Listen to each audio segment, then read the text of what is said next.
When police entered the small pink house on Durrant Street, they expected a welfare check. Instead, they found a lie that had lasted 7 years. A little girl, pale, trembling, eyes too old for her age, whispering one name over and over again. Mommy did it. What unfolded next would shock not just the officers in that house, but the entire world. A story of deceit so deep, it blurred the line between victim and villain. A story about a mother who became the very monster she swore to protect her daughter from. This is a mother's betrayal, and it begins with a child who was never supposed to walk again. To the neighbors, Dee Dee Blanchard was a hero, a devoted single mother caring for her sick little girl, Gypsy Rose, born with a list of medical issues longer than a grocery receipt. Leukemia, muscular dystrophy, seizures, vision problems. And the worst of them all, a terminal condition that, according to Dee Dee, would one day take Gypsy's life. They lived in Springfield, Missouri, in a small candy-colored home built by Habitat for Humanity, a gift for a struggling family. Everyone in town knew them. Everyone loved them. Gypsy was the little girl in the wheelchair with the bright smile. Dee Dee was the tireless mom who never stopped fighting. But behind that pink facade, behind the medical machines and the hospital bracelets, there was another story, one that no one saw coming. From the outside, Dee Dee seemed saintly, but nurses noticed things, subtle, strange details that didn't add up. Gypsy's test results always came back normal. Doctors who questioned the diagnoses were quickly replaced. Medical records vanished. Prescriptions changed hands like playing cards. Gypsy, though young, began to feel the truth before she could say it. Her mother's care felt more like control. She wasn't allowed to go to school, wasn't allowed to speak to neighbors alone. Dee Dee told everyone Gypsy had the mind of a 7-year-old, though she was nearly 20.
Permanently.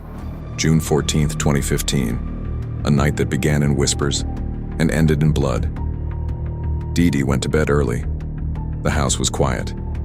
Gypsy texted Nicholas. "She's asleep." He replied, "I'm ready." Moments later, Nicholas entered through the back door, wearing gloves.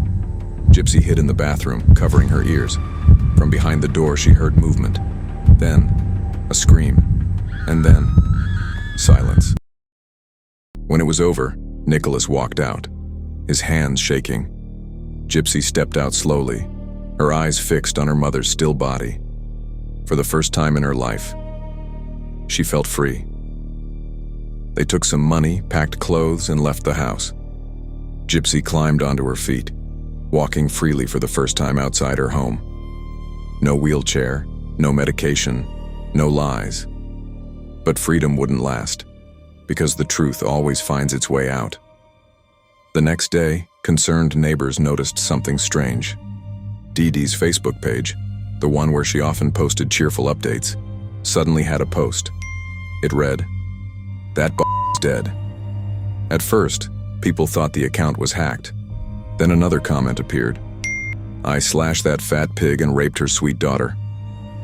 Panic spread fast.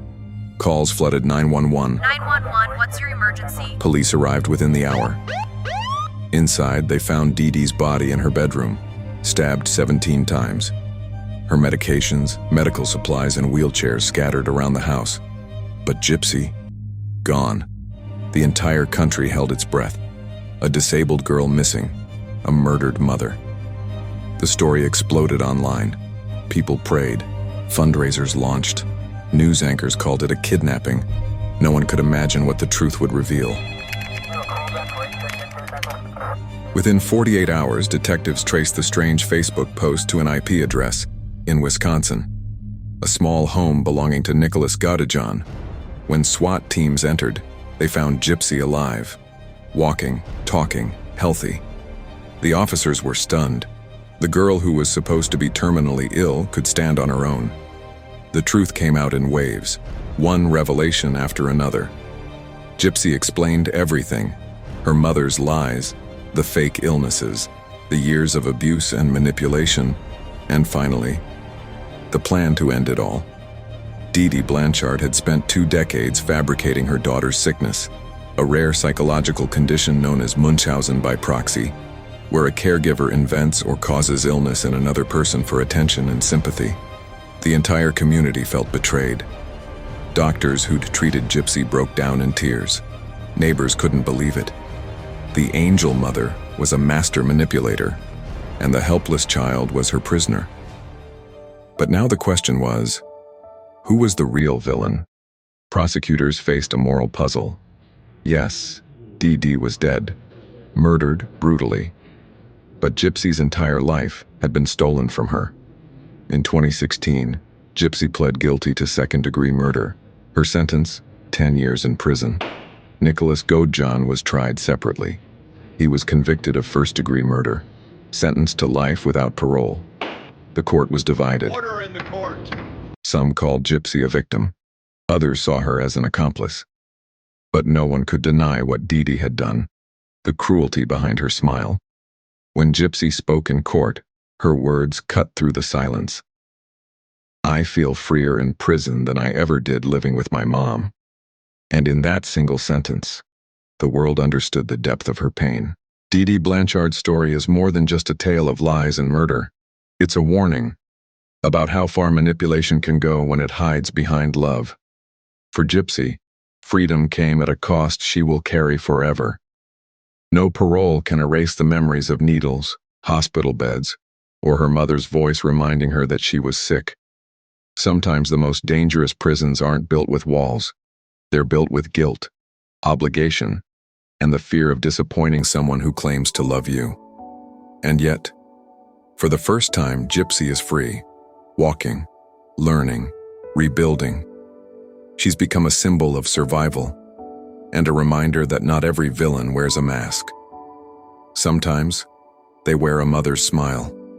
But freedom is never simple. And for Gypsy Rose, it may not be over, because years later, a new truth would emerge.